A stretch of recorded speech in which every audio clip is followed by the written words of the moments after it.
Graça e paz, igreja querida.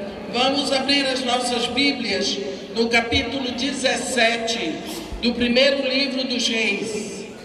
Primeiro livro dos Reis, capítulo 17. Não podemos perder nem um minuto, que o tempo é curto.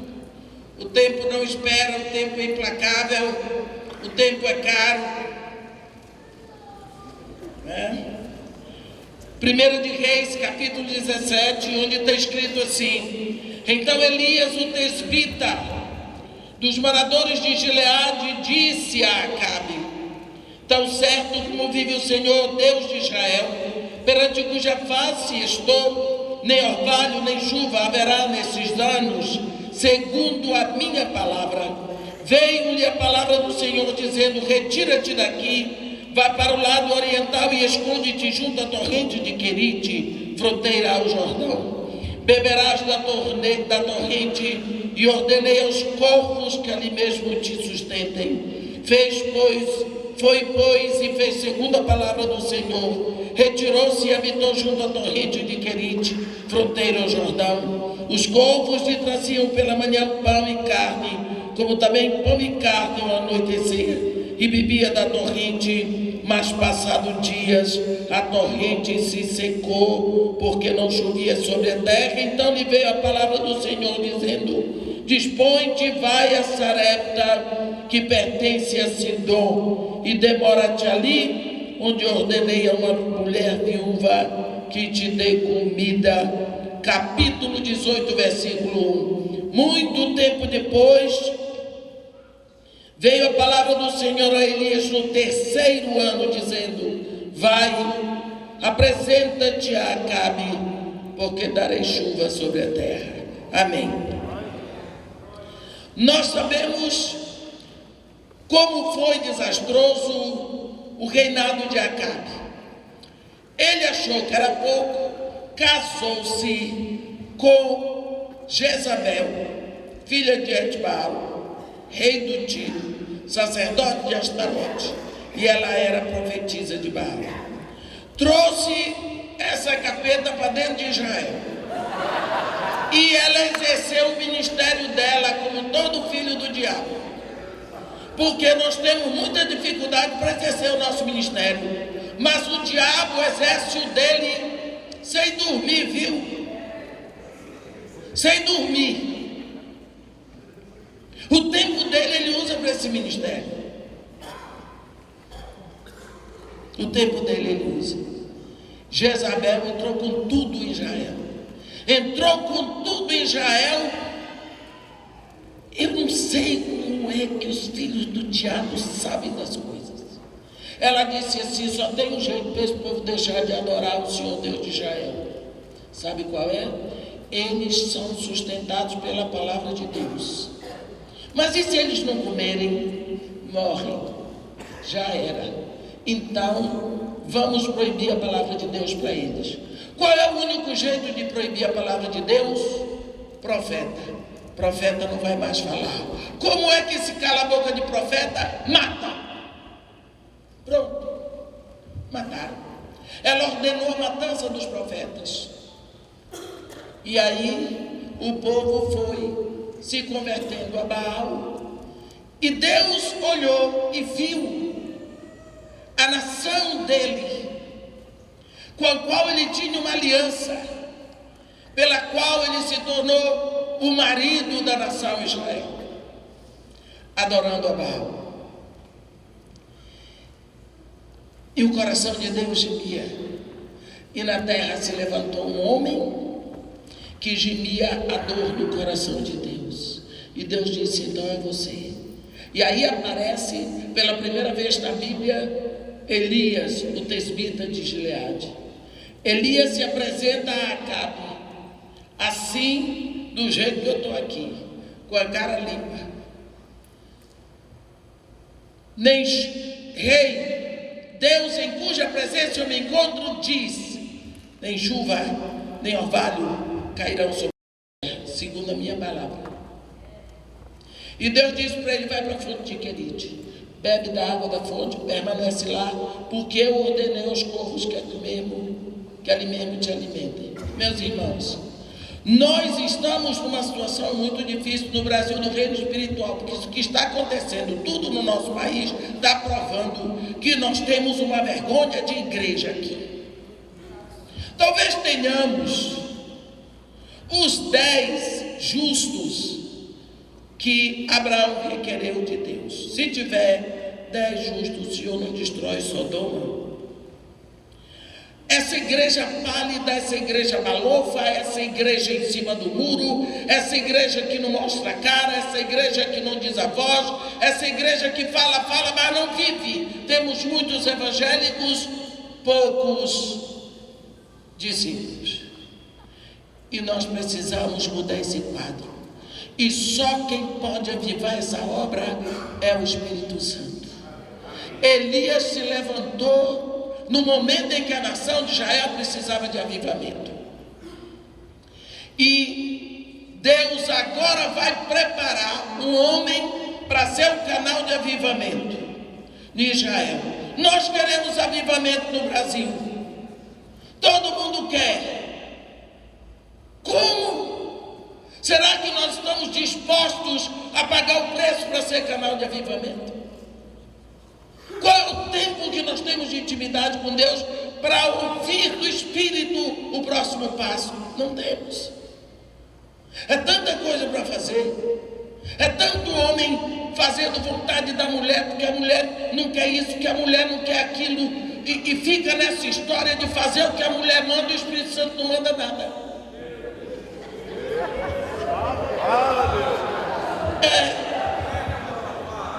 O Espírito Santo está mandando no seu ministério. Quem está mandando é a sua mulher. Se ela tem que ir ao médico, você tem que ir. Se o filho tem, é você que tem que fazer dever do filho. É você que é isso, meu irmão. E as mulheres que não podem fazer o trabalho de Deus, que o marido proibiu. Vou dizer uma coisa para você: meu marido proibiu tudo. Até o dia que ele morreu. Deus levou velhos. Portanto, abre o olho, meu irmão. Você está proibindo sua mulher muito limite. Cuidado, porque ela tem dono. E o dono não é você. Então, mãos dadas, olhando uma única direção. Você e sua esposa. O reino. O reino. Porque Deus criou o homem do barro bruto. Deus criou a mulher do material burilado. Não fez do barro bruto. Deus não soprou vida na mulher, soprou no homem. A vida que estava no homem veio para a mulher. Mas o homem vai representar Cristo e a mulher é a igreja. Os dois juntos no reino. Deus é momento de avivamento em Israel. Deus vai preparar um homem, um profeta Elias. Qual é o primeiro passo de Deus? Vai para Querite. Para quê? Para aprender. Escola Teológica de Deus Todo-Poderoso. Querite. Para quê? Comer comida do bico de corvo. Você já viu como o corvo baba? Corvo baba. Eu já vi. Eu presto atenção em coisas do Arco da Velha.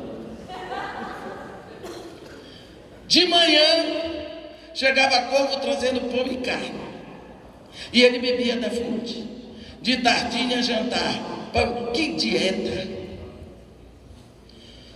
1 mês, 2 meses, 3, 1 ano, mais de 1 ano. E Elias aprendeu. Cada vez que o corvo chegava, é Deus. De tarde, é o Senhor. No outro dia. Sabe por quê?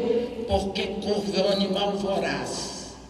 O corvo é uma ave. Toda ave, se o filho tiver com fome, ele tira dele para dar para o filho. O corvo toma do filho para o papo dele. Então o corvo não dá comida para ninguém. Mas ali ele entregava, porque Elias dizendo, para corvo entregar comida, foi Deus que mandou.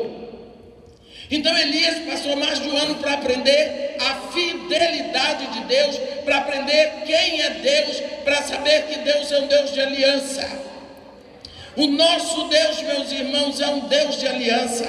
Nós somos o povo de aliança. A Bíblia é um livro de alianças. Elias aprendeu, primeiro estágio, que o Deus com quem ele estava andando é um Deus fiel à sua palavra.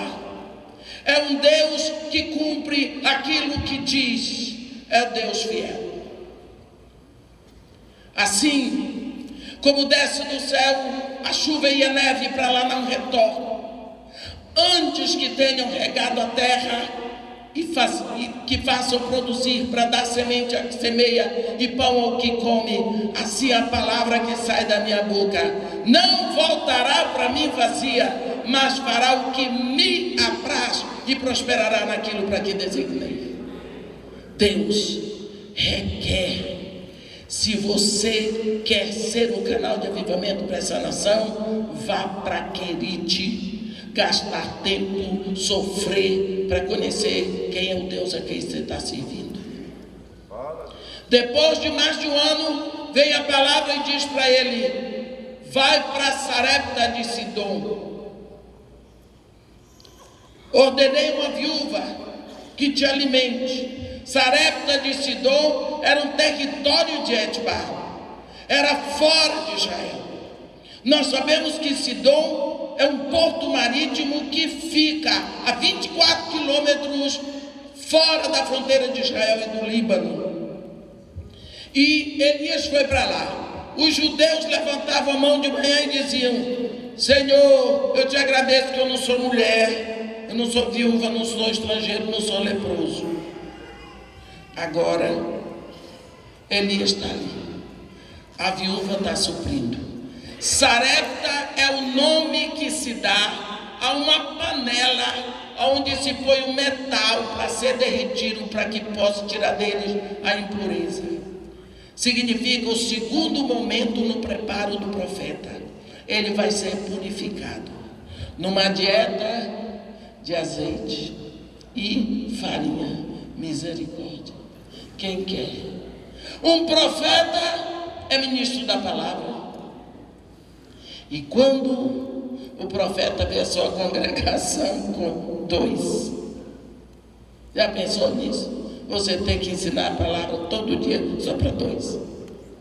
Ainda morreu o filho da mulher, ficou com 1. Aí ele ressuscitou o marido, o filho da mulher, para continuar com 2 na congregação. Depois de mais de um ano, Deus diz para ele: volta, porque eu enviarei chuva sobre a terra. Volta, Elias.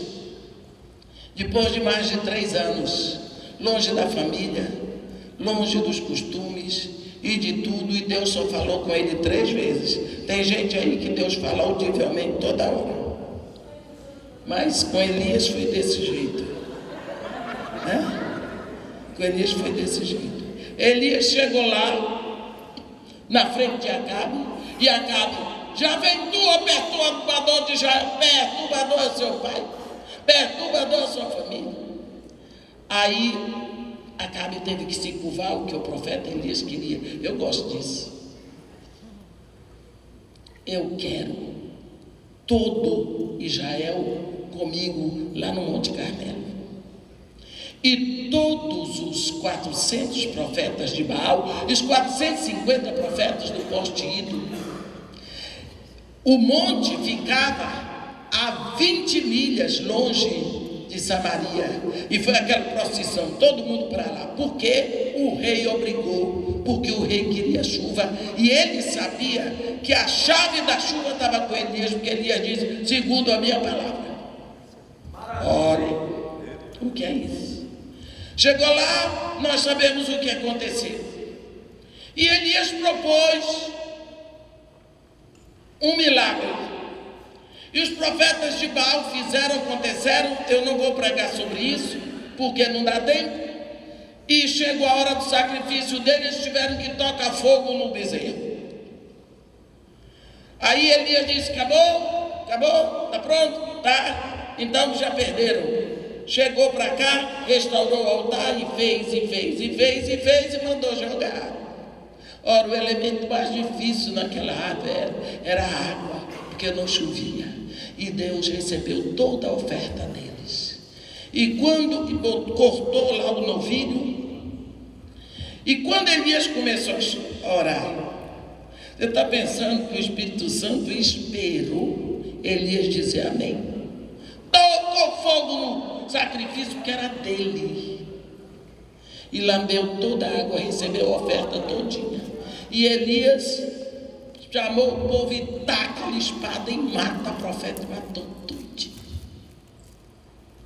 Depois, com todo esse poder, Israel todo voltou para o Senhor. Foi o avivamento mais rápido da história de Israel. O povo caiu de rosto no solo e dizia: o Senhor é Deus, o Senhor é Deus, o Senhor é Deus.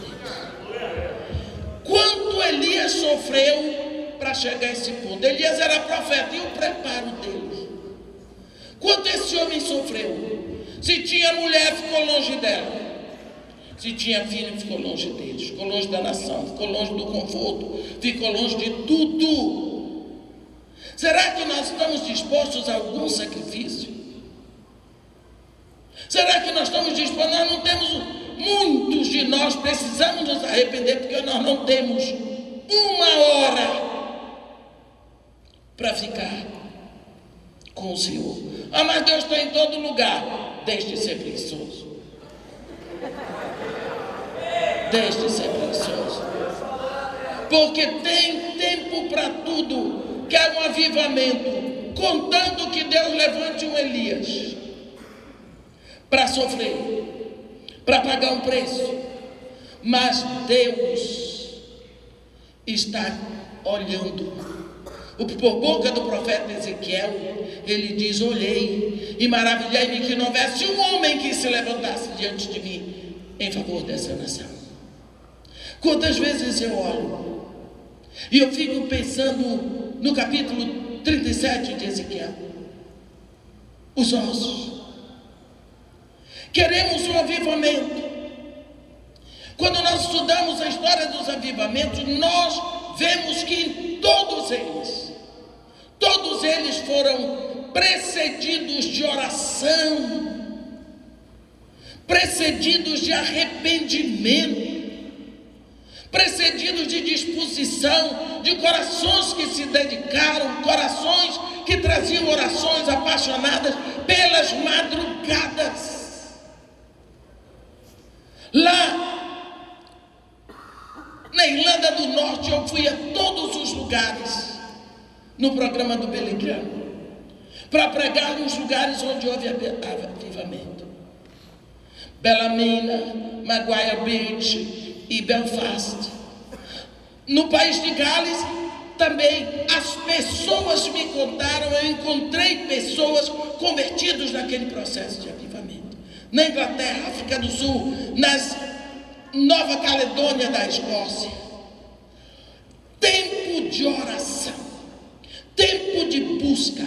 A Bíblia diz: prossigamos em conhecer o Senhor, porque como a aurora a sua vinda é certa, e descerá sobre nós como chuva serôdea que rega a terra. A chuva é um dos símbolos do Espírito Santo. Mas quando vem a chuva é a mesma água que já subiu. Nós sabemos que a água sobe da terra por um processo de evaporação e desce e está no líquido. Então a chuva que desce, ela já subiu. É preciso que as nossas orações subam. Que oração? No capítulo 8 de Apocalipse, quando os 7 anjos se preparam com suas trombetas, está tudo preparado para tocar a trombeta. Aí entra um anjão, outro, com incensário de ouro, pega a brasa do altar, muito incenso, mistura para queimar com as orações dos santos. Quando ele acaba de incensar, ele atira o incensário para a terra, e a terra responde com vozes, com terremoto. Porque essa oração que subiu perfuma o trono de Deus e desce? porque o que vai acontecer na terra é o resultado das nossas orações. Será? Como estão as nossas orações? Quando nós olhamos direitinho para essa situação, nós vemos João Batista começou a pregar: arrependei-vos, porque está perto o reino de Deus. Arrependei-vos. Daqui a pouco vem Jesus. A Bíblia diz que ele foi para Galileia e começou a pregar. E a pregação de Jesus era uma pregação que não era lá muito agradável. Pelo menos hoje não daria ibope, não atraía. Por quê? Depois de João ter sido preso, foi Jesus para Galileia pregando o evangelho de Deus, dizendo: o tempo está cumprido, o reino de Deus está próximo, arrependei-vos e crede no evangelho. Primeiro sermão do Espírito Santo pela boca de Pedro. Quando Pedro falou, a palavra veio no poder da convicção do Espírito. 3.000 pessoas saíram do inferno. E agora, que faremos? E o Espírito Santo pela boca de Pedro: arrependei-vos. Crede no Senhor Jesus, recebereis o dom do Espírito Santo. Pela boca de Lucas, Jesus Cristo manda que se pregue o quê? Arrependimento para o cancelamento dos pecados. Cadê a pregação do arrependimento? Não dá ibope na igreja. Fala-se muito de salvação, mas ninguém fala de santificação. O objetivo de Deus não é salvação. O plano de Deus não é salvação. O plano de Deus é santificação. Deus nos escolheu antes da fundação do mundo para sermos santos. E sem santificação ninguém verá a Deus. E é por isso que Ele nos dá o Espírito Santo para operar em nós a santificação. Só que ninguém pode ser santo se não for salvo. Então, como ninguém pode nos salvar, Deus vai lá sozinho e nos salva. Tirou, pronto, está salvo. Eu te dou o Espírito, agora vamos andar na santificação. Ninguém fala de santificação, não se prega mais, e nem arrependimento. Novo nascimento, então, apesar de Jesus Cristo ter dito: importa-vos nascer de novo. Porque se nascer 2 vezes, só morre uma. É o que está escrito em Apocalipse. Estamos vivendo um momento de muita baixa no nosso ensino, porque nós estamos ensinando coisa muito difícil. Nós estamos ensinando coisa do arco da velha. Nós estamos buscando, tem pregações aí, tem congresso que eu vou, que eu vejo assim, o pregador pregando lógica formal, com silogismos perfeitos e imperfeitos. Eu estudei filosofia, a primeira faculdade que eu fiz. Eu digo: meu Deus, para onde que ele vai com filosofia?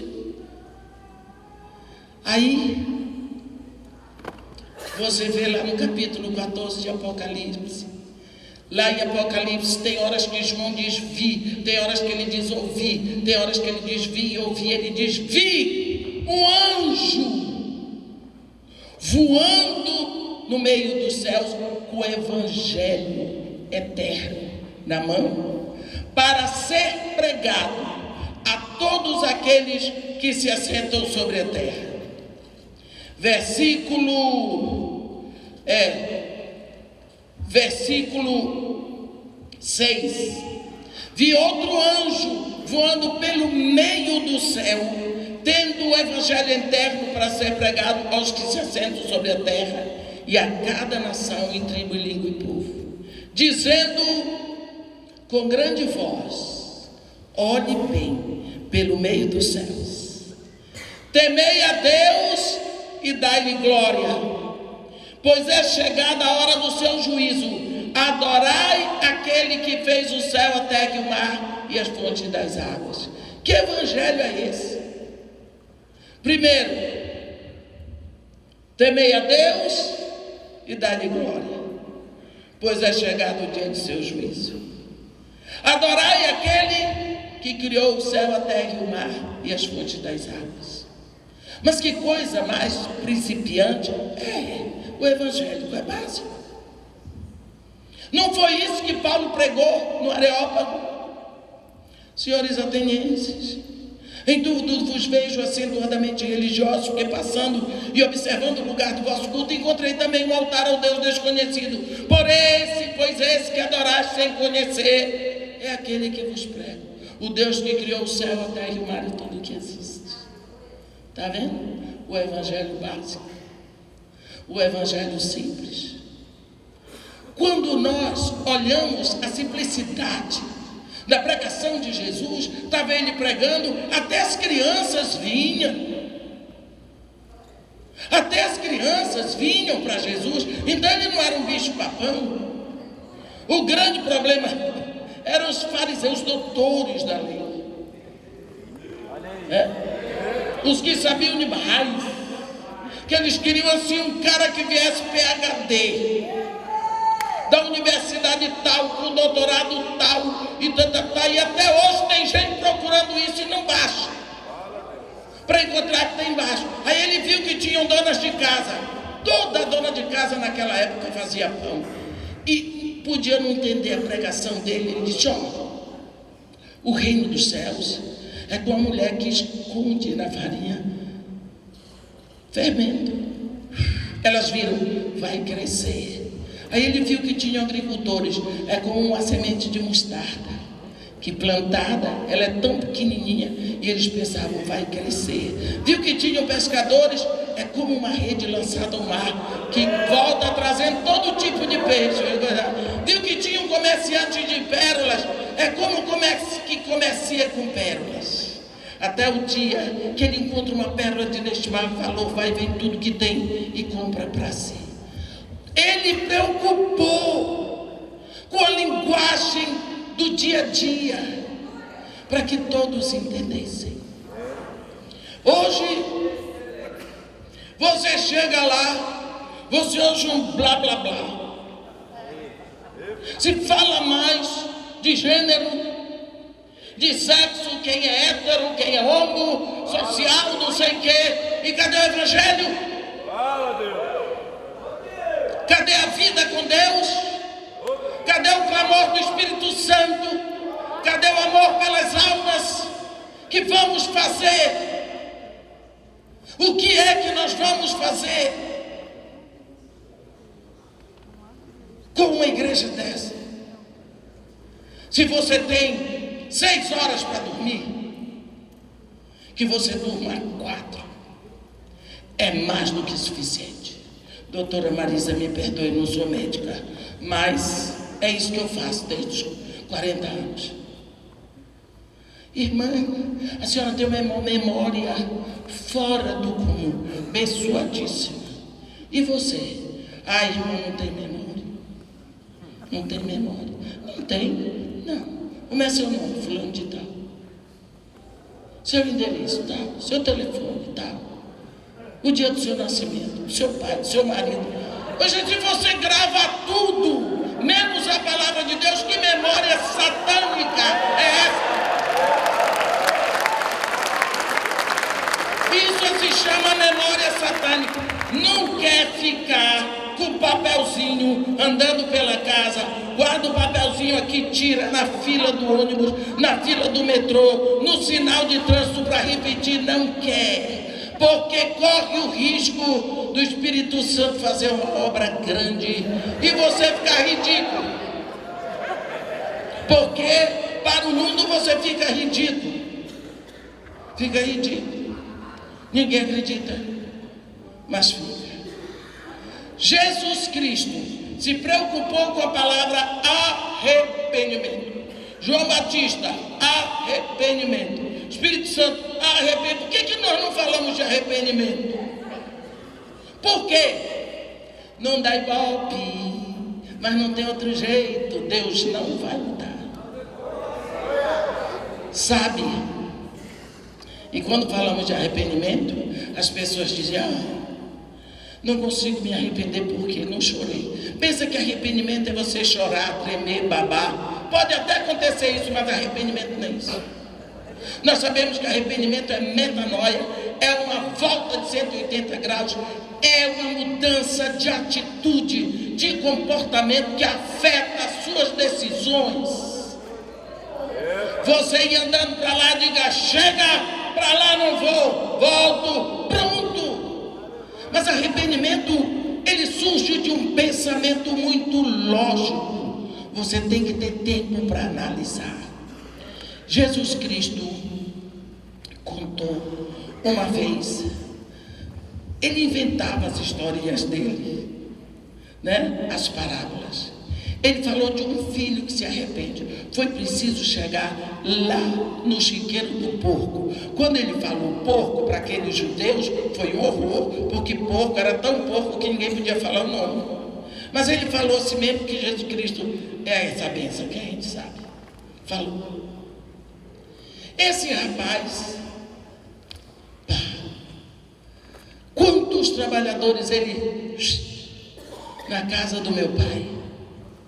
Meu pai tem pão que coma, e eu aqui nada. Olha os passos que Jesus que botou. Pode olhar Lucas 15. Levantar-me-ei, 1, irei para o meu pai, 2, e lhe direi: o que eu vou dizer? Eu tenho que dizer, porque lá no Antigo Testamento tem escrito sobre palavras de arrependimento. Oséias 14. O que é que eu vou dizer? O que é que eu fiz? Eu vou dizer o que eu fiz. E o que é que eu fiz? Pequei contra os céus e contra ti. Não sou digno de ser chamado teu filho. Trata-me como qualquer um dos teus. Porque Jesus Cristo disse que esse menino pecou contra os céus? Que lógico, rejeitou o pai. Rejeitou o pai. Bispo, o senhor tem filho? 2. Como é o nome do seu primeiro filho? João Paulo. A esposa do bispo descobre que está grávida. Querido, estou grávida. Ele diz: o quê? Eu não sabia. Eu pego de surpresa. O que nós vamos fazer? Que nem Manoá com a mulher dele, né? O que nós vamos fazer? E agora? Começou tudo de novo. Só. Como é que a gente vai fazer?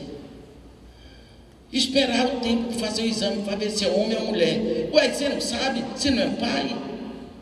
Como que não sabe se é homem ou mulher que tem lá? Eu sempre profetizo na barriga de toda mulher grávida, que se não for homem é mulher. Não erro uma. Estou profetizando que ali ninguém vai virar no meio termo. É mais fácil. Aí não sabe se é macho ou se é fêmea. Não sabe quando vai medir, não conhece as tendências, não conhece as inclinações, não sabe nada. Além do mais, o bispo não escolheu esse filho, e nem o filho escolheu esse pai. Isso é uma arrumação do Todo-Poderoso. Ele escolhe para você qual é o filho que ele vai lhe dar. Ele escolhe qual é o pai, qual é a mãe que ele vai dar para aquele filho. O negócio é com ele, porque ele é Elohim, é o único que tem o poder para criar. E aí, quando o filho rejeita isso, ele está cometendo o pecado de Adão. Foi a mulher que tu me deste. Tu não soubeste escolher uma mulher para mim, e ela não presta, Senhor. Só faltou dizer: faz outra. Adão disse isso para Deus. Quando o filho rejeita o pai ou a mãe, ele está dizendo que Deus errou e deu para eles um pai ou mãe que não presta. Então, Jesus Cristo diz que a primeira coisa do filho pródigo: pequei contra o céu e contra ti, não sou digno de ser chamado. Para esse menino ter chegado a essa conclusão, quanto ele pensou, quanto ele chorou ali, para ele chegar à conclusão, no pensamento do Senhor Jesus. Aí ele disse: levantar-me-ei, levantou, irei para o meu pai, foi. Quando ele chegou, que o pai veio ao encontro dele, ele tinha na ponta da língua as palavras de arrependimento, e ele disse,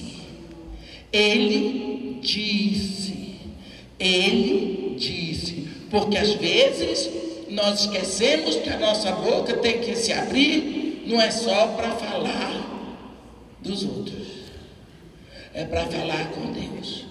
Jesus Cristo diz: quando orai, dizei, abri a boca. Tem gente que diz assim: estou orando. O que é isso?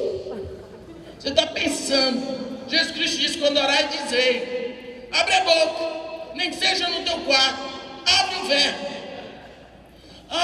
Tem uns que dizem assim: irmã, eu não oro em voz alta para o diabo não ouvir. Seu diabo é muito presente. O problema é o seguinte: se ele ouvir, pior para ele. Mas eu vou fazer.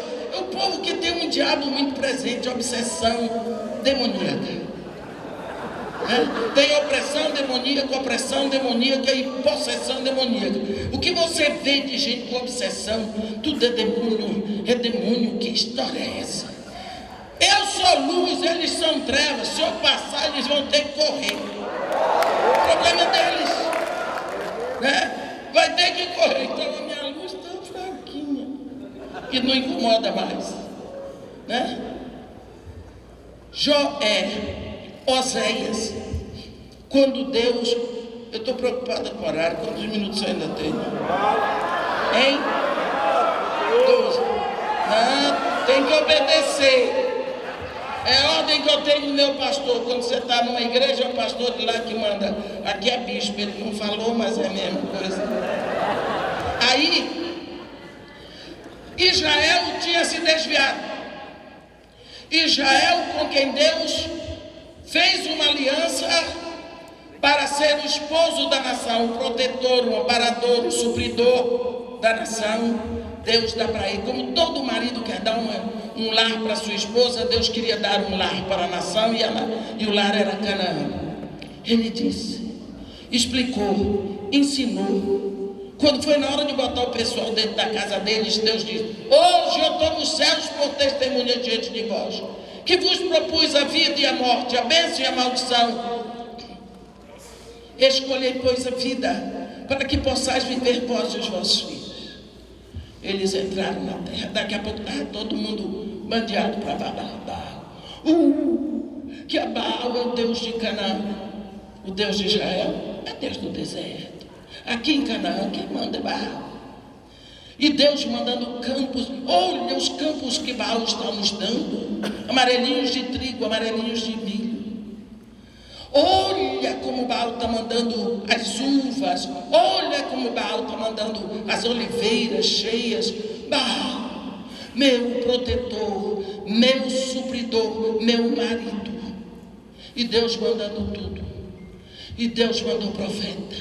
E Deus mandava a palavra. Ninguém queria. Quem quer ouvir profeta? Por isso que mata profeta. Por isso que se mata profeta. Não matam pastores, não matam mestres, não mata profeta, porque profeta fala a palavra de Deus, não mata falso profeta. Aí Deus mandou profeta, e depois então, eu vou tirar tudo, eu quero ver Baal. Deus tirou tudo, não adiantou, era Baal.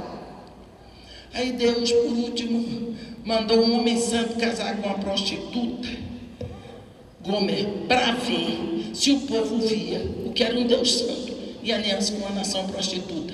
Não adiantou nada. E Oséias chorava, porque Oséias é o príncipe da semáfora. Eu sou apaixonado. Acho que eu sei o livro dele de cor. Lindo, lindo, lindo.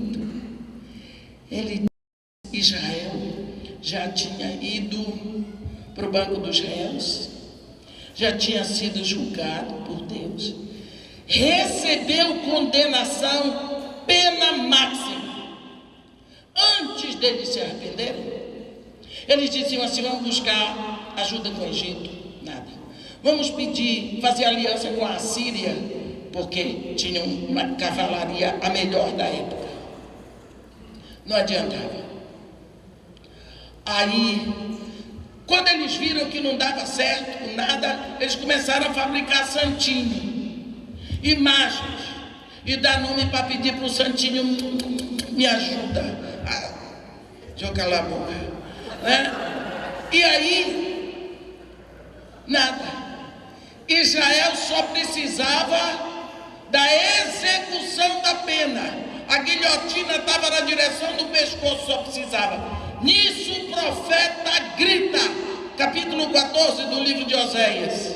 Ele dá um grito, que aquele grito veio de lá de cima, e ele diz: volta, ó Israel, para o teu Senhor, para o Senhor teu Deus, porque pelos teus pecados estás caído.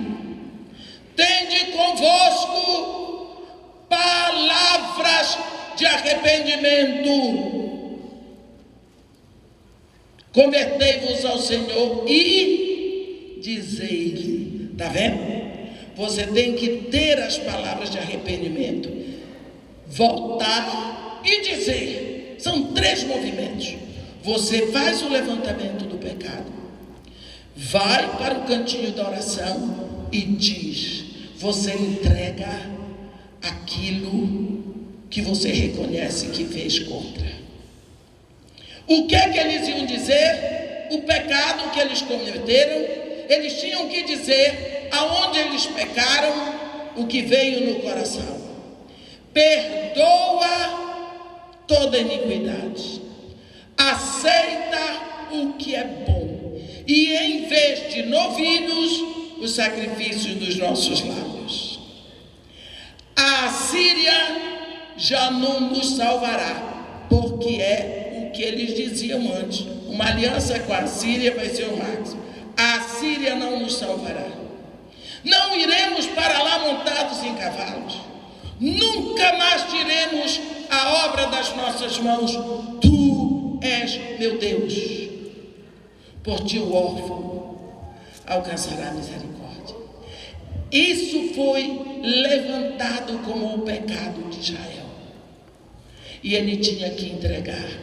Quando ele diz isso a Deus, olha a reação do Todo-Poderoso. Gente, eu tenho dificuldade de pregar isso, porque isso vem no meu coração tão forte que dói. Olha a reação de Deus. Olha a reação de Deus no versículo 4: curarei a sua iniquidade, eu de mim mesmo os amarei, porque a minha ira se apartou deles. Serei para Israel como orvalho, ele florescerá como lírio e lançará as suas raízes como o cedro do Líbano. E Deus vai se derramando, Deus vai se derramando, porque ele veio trazendo e expressando as palavras de arrependimento. O filho pródigo chega, o pai vem: pai, pequei contra os céus e contra ti, já não sou digno de ser chamado. Pá, abraçou o filho, nem ouviu o resto. Por quê? Mandou preparar a festa, porque o filho voltou com as palavras de arrependimento. Olha, meus irmãos, ele não quer sacrifícios, ele quer arrependimento. Arrependimento é retorno, e nós precisamos ir falar com esse Espírito que vai trazer o arrependimento diante de nós. Arrependimento da nossa inércia, arrependimento da nossa preguiça, Arrependimento do tempo que nós gastamos na mídia e em tantas outras coisas, como se fôssemos ímpios e não temos tempo para Deus. E você ouve crente dizendo: pera lá, também sou normal, também tenho direito. Já ouvi crente dizer: irmã, a carne é fraca. Esquecendo que quando Deus falou com o diabo, lá perto de Eva, o diabo lá, travestido de serpente, que é o primeiro travesti da história, ele se travestiu de serpente para poder entrar. E hoje tem serpente travestida de crente. E Deus disse para o diabo: comerás pó todos os dias da tua vida, te alimentarás de pó, mas o pó é carne. Mas serpente não come carne, mas a serpente é o diabo, mas o diabo não come carne, mas se alimenta das obras da carne. Quanto mais nós operamos na carne, mais Satanás fica fortalecido na nossa vida. Está vendo? Há um embate muito forte entre a carne e o espírito restaurado para Deus. Porque quando o homem morreu no Éden, o que morreu no homem foi a parte espiritual, foi a parte do homem que o ligava a Deus. No momento em que esse espírito morre, o homem fica sem a ligação dele com Deus, e a alma que foi criada para ser dirigida por um espírito conectado a Deus, ela diz: eu tenho que ser dirigida por um espírito. Aí ela vai ser dirigida pelo espírito que está no mundo, se torna uma alma, uma mente mundana, carnal, ou simplesmente carne, como Paulo diz. E aí, quando Jesus Cristo vem, o sopro que Deus deu em Adão para que ele tivesse vida,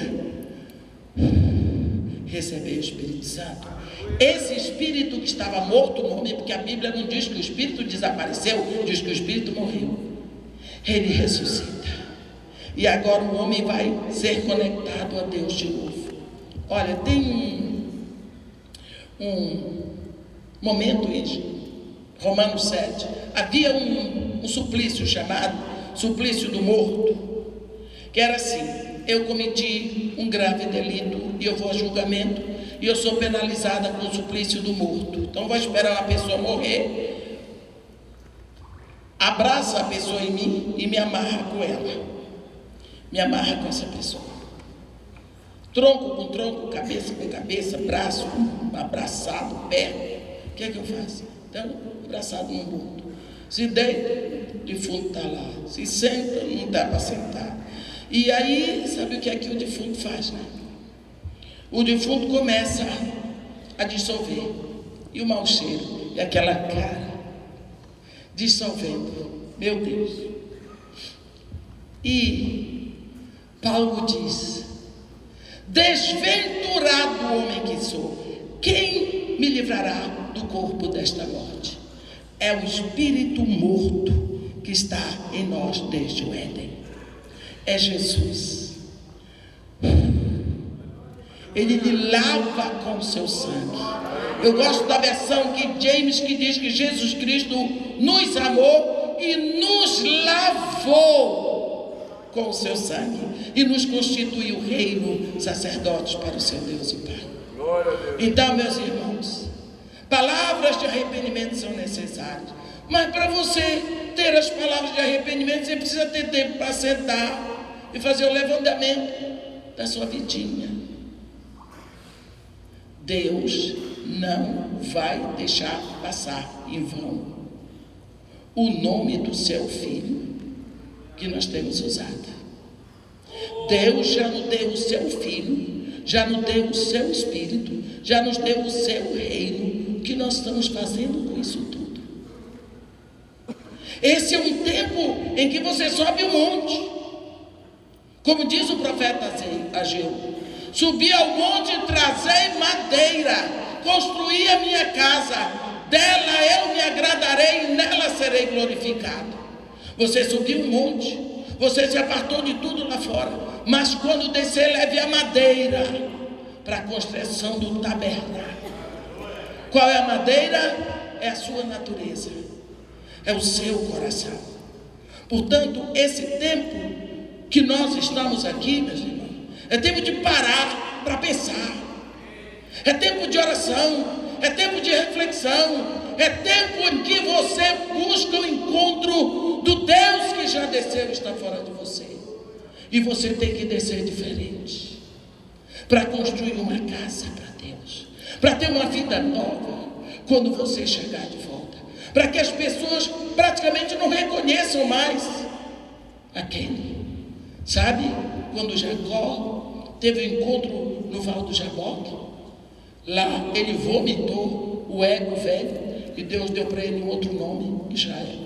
Quando ele saiu do val, manquejando, capítulo 30 de Gênesis, ele olhou, lá vem Esaú, para matá-lo, com 400 homens. Esaú tinha prometido. Esaú vem com tudo. Quando viu o irmão para matar, a Bíblia diz que ele correu, os dois se abraçaram e choraram. Porque Esaú não matou o irmão, porque ele vinha para matar Jacó, mas ele encontrou Israel. Encontrou Israel. Jacó tinha mudado, não existia mais. Esaú não mudou, quem mudou foi Jacó. Às vezes nós, os Jacozinhos da vida, não queremos mudar, queremos que os Esaús tenham um jeito na vida deles. Não, Deus começa fazendo uma obra no que é dele, é você que é dele. Portanto, vamos buscar tempo, deixar um pouco as outras coisas, porque esse lugar aqui, esse momento, é o momento que Deus colocou no coração dos líderes, porque Ele quer um encontro especial com vocês. Se vocês estão roubando isso, estão jogando fora a oportunidade.